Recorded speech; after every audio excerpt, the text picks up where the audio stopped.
Assalamualaikum warahmatullahi wabarakatuh. Perkenalkan, nama saya Alifia Syafa Azahra. Saya di sini akan menjelaskan tentang manajemen perbankan. Oke, kita mulai aja ya sekarang. Pertama, kita akan membahas tentang bank dan lembaga keuangan.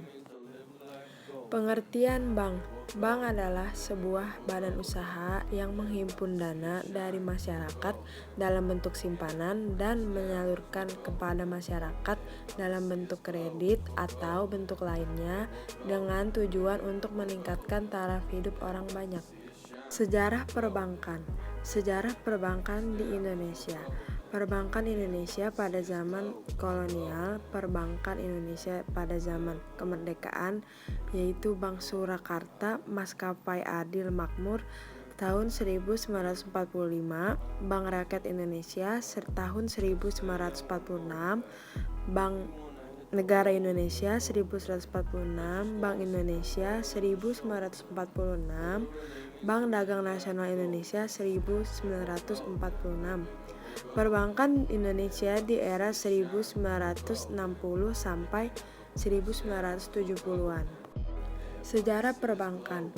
Bank sebagai lembaga penukaran uang, bank sebagai tempat penitipan uang, bank sebagai tempat peminjaman uang, bank sebagai perantara keuangan. Fungsi bank. 1. Menghimpun dana. Fungsi utama bank umum adalah mengumpulkan dana dari masyarakat.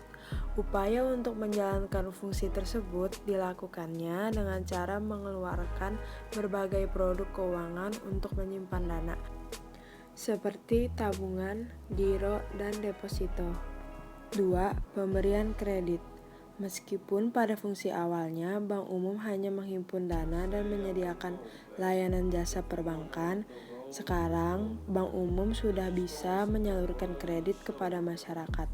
Kredit ataupun pembiayaan tersebut diberikan dalam berbagai produk, mulai dari kredit untuk pembelian rumah sampai kredit tanpa agunan. 3. Pemindahan dana. Kegiatan operasional yang satu ini dilakukan untuk menyediakan pelayanan jasa guna pemerataan pembangunan nasional. Pemindahan yang dilakukan oleh bank dilakukan untuk kepentingan lembaga itu sendiri ataupun untuk kepentingan nasabah. Contoh produk dari kegiatan operasional ini adalah berupa transfer antar daerah ataupun pengiriman uang ke luar negeri. 4. Penyimpanan barang dan surat berharga. Kegiatan bank umum untuk menjalankan fungsi layanan jasa dihadirkan pula dengan penyediaan tempat untuk penyimpanan barang dan surat berharga yang lebih aman dibandingkan disimpan di rumah ataupun di pihak yang sulit dimintai pertanggungjawabannya. Contohnya adalah bank menyediakan safety box yang ditujukan untuk masyarakat yang mau mengamankan harta bendanya di bank. 5. Penempatan dana. Bank umum juga melakukan penempatan dana nasabah kepada nasabah lain dalam bentuk surat berharga. Tidak seperti saham ataupun reksadana. Surat berharga yang dikeluarkan bank tidak tercatat di bursa efek. Jenis-jenis bank. Dari segi tugas yaitu 1. Bank umum, yaitu adalah bank yang melaksanakan kegiatan perbankan secara konvensional atau berdasarkan prinsip syariah yang dalam kegiatannya memberikan jasa dalam lalu lintas pembayaran. Seperti yang kita ketahui, kegiatan perbankan termasuk mengumpulkan dana dari masyarakat, memberikan kredit atau pinjaman untuk masyarakat. Lain dari itu juga termasuk pemindahan dana antar pihak, penyimpanan barang berharga, dan jasa bank lainnya. Bank umum kini dikenal juga sebagai bank komersil. 2. Bank sentral. Bank sentral adalah bank milik negara yang bertanggung jawab untuk mengatur dan menjaga stabilitas harga atau nilai mata uang negara. Jadi, bank sentral bertugas untuk menjaga tingkat inflasi agar terkendalinya, untuk mengoptimalkan perekonomian dengan mengontrol keseimbangan jumlah uang dan barang. Dengan kata lain, bank sentral juga bertugas mengatur kebijakan moneter negara, stabilitas sektor perbankan, dan sistem finansial secara keseluruhan. Di Indonesia, bank sentral biasa dikenal dengan Bank Indonesia. 3. Bank Perkreditan Rakyat atau BPR. Bank Perkreditan Rakyat adalah bank yang melaksanakan kegiatan perbankan secara konvensional atau berdasarkan prinsip syariah, tetapi kegiatannya tidak memberikan jasa dalam lalu lintas pembayaran. Jadi, kegiatannya jauh lebih sempit dibandingkan bank umum. Tugas BPR hanya terbatas pada penghimpunan dana dalam bentuk tabungan atau deposito dan penyaluran dana dalam bentuk kredit investasi, kredit modal kerja, atau kredit perdagangan. Dari segi kepemilikan, yaitu 1. Bank pemerintah. Bank pemerintah merupakan bank yang sahamnya dimiliki sebagian atau sepenuhnya oleh pemerintah. Contohnya Bank Mandiri, Bank Negara Indonesia, Bank Rakyat Indonesia, dan Bank Tabungan Negara. 2. Bank swasta. Bank swasta adalah bank yang sahamnya dimiliki sebagian besar oleh pihak swasta. Contohnya Bank BCA, Bank Danamon, dan Bank Mega. 3. Bank asing. Bank asing adalah cabang bank dari luar negeri yang sahamnya dimiliki oleh orang asing. Contohnya seperti HSBC, Bank of China, Bank of America, Bangkok Bank, JP Morgan Chase, dan Citibank. 4. Bank Pembangunan Daerah. Bank Pembangunan Daerah adalah bank yang sebagian atau seluruh sahamnya dimiliki oleh pemerintah daerah provinsi. Contohnya seperti Bank Sumut, Bank Jambi, Bank Jatim, dan bank daerah lainnya. 5. Bank campuran. Bank campuran adalah bank yang didirikan oleh satu atau lebih bank umum yang berkedudukan di Indonesia dengan satu atau lebih bank umum yang berkedudukan di luar negeri. Contohnya adalah Bank DBS. Dari segi status yaitu 1. Bank devisa. Bank devisa adalah bank yang dapat melayani masyarakat untuk bertransaksi di luar negeri atau berhubungan dengan mata uang asing seperti transfer ke luar negeri atau transaksi luar negeri lainnya. 2. Bank non-devisa. Bank non-devisa adalah bank yang memiliki hak untuk melaksanakan transaksi seperti bank devisa. Hanya saja wilayahnya terbatas untuk negara tertentu saja. Dari segi prinsip yaitu 1. Bank konvensional. Bank konvensional adalah bank yang melaksanakan kegiatan usaha secara konvensional, di mana bank menerapkan harga sesuai tingkat suku bunga untuk produk simpanan atau kredit dan menerapkan biaya untuk jasa bank lainnya. 2. Bank syariah. Bank syariah adalah bank yang menerapkan aturan perjanjian sesuai dengan hukum Islam antara bank dan pihak lainnya, baik itu produk simpanan, pembiayaan usaha, ataupun kegiatan lainnya. Sistem operasional bank. Sistem operasional bank bermulai dari tabungan. Pertama, bank akan mengambil uang yang telah dihimpun dan mengambil keuntungan, kemudian memberikan sebagian keuntungan tersebut dalam bentuk bunga ke tabungan nasabah. Keuntungan bank tersebut diperoleh dari menginvestasi dana tabungan tersebut ke investasi dengan bunga yang lebih tinggi. Sebagai contoh, sebuah bank memiliki bunga tabungan sebesar 3%. Lalu, seorang nasabah menyimpan uang di tabungan tersebut sebesar 1 juta rupiah. Bank kemudian akan mengambil uang tersebut dan tabungan nasabah lainnya, kemudian menggunakan uang tersebut untuk diinvestasikan di sekuritas pemerintah dengan bunga sebesar 7%, atau bank akan meminjamkan uang tersebut untuk nasabah yang ingin membeli mobil secara kredit dengan bunga kredit sebesar 9%. Maka keuntungan yang diterima bank adalah 6%, sedangkan nasabah hanya menerima sebesar 3%. Pengertian lembaga keuangan. Lembaga keuangan adalah lembaga yang menyediakan jasa keuangan bagi para nasabahnya. Pada umumnya, lembaga keuangan ini diatur oleh regulasi keuangan yang dibuat oleh pemerintah. Manfaat lembaga keuangan. Setiap lembaga yang bergerak di bidang keuangan memiliki peranan penting dan manfaat bagi masyarakat. 1. Manfaat likuiditas. Manfaat pertama ini berhubungan dengan likuiditas, yaitu kemampuan mendapatkan uang tunai saat diperlukan, sehingga tidak akan ada kekhawatiran akan kurangnya ketersediaan uang tunai yang beredar di masyarakat. 2. Pengalihan aset. Salah satu peran pentingnya adalah sebagai wadah untuk melakukan kegiatan pengalihan aset. Di sini, lembaga tersebut akan mengalihkan aset dengan cara meminjamkan dana kepada pihak lain untuk dikelola dalam masa waktu tertentu.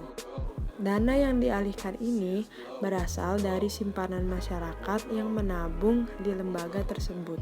3. Realokasi pendapatan. Manfaat ini adalah sebagai wadah untuk melakukan realokasi pendapatan. Dengan demikian, pendapatan yang masuk dan tersimpan di lembaga tersebut dapat digunakan di masa depan dengan mudah. 4. Kemudahan transaksi. Kemudahan transaksi juga memiliki manfaat besar dan peranan yang penting dalam penyediaan jasa yang mempermudah transaksi keuangan. Dengan adanya lembaga ini, masyarakat bisa menghemat waktu dan tenaga dalam melakukan kegiatan yang berhubungan dengan keuangan. Jenis-jenis lembaga keuangan. 1. Lembaga keuangan bank. Lembaga keuangan bank adalah lembaga perantara keuangan yang didirikan dengan wewenang untuk menerima dan menghimpun simpanan uang, meminjamkan uang, serta menerbitkan promes atau banknote. 2. Lembaga keuangan non-bank. Lembaga non-bank memberikan berbagai jasa keuangan dan menarik dana dari masyarakat secara deposit atau tidak langsung. Contoh dari lembaga keuangan non-bank adalah perusahaan leasing, perusahaan asuransi, perusahaan dana pensiun, bursa efek, pegadaian, reksadana, dan lain-lain. Selanjutnya adalah sistem perbankan di Indonesia. Pengertian sistem perbankan di Indonesia. Sistem perbankan adalah sebuah tata cara, aturan-aturan, dan pola bagaimana sebuah sektor perbankan menjalankan usahanya sesuai dengan ketentuan yang dibuat oleh pemerintah. Sistem perbankan di Indonesia yang dalam praktek selama ini adalah unit banking system dan branch banking system. Unit bank system, suatu sistem yang menyebutkan bahwa berlakunya pola operasional perbankan pada ruang lingkup tertentu saja, berdiri sendiri, dan mempunyai kewenangan yang mencakup kegiatan sebatas di bank yang bersangkutan.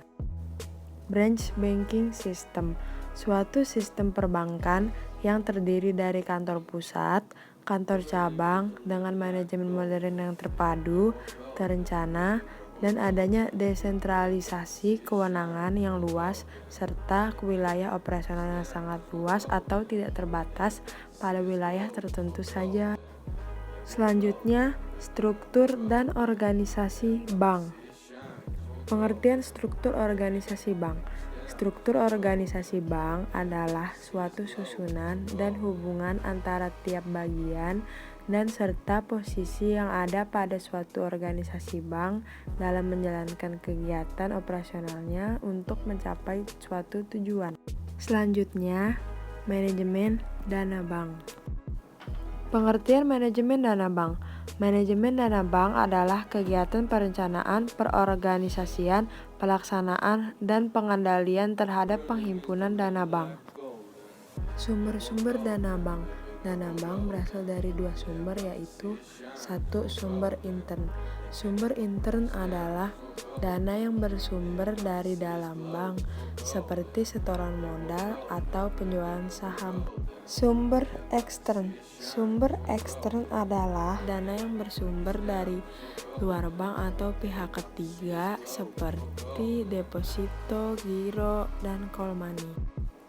Selanjutnya, manajemen likuiditas. Pengertian likuiditas. Menurut William, likuiditas berarti memiliki sumber dana yang cukup tersedia untuk memenuhi semua kewajiban. Pengertian manajemen likuiditas.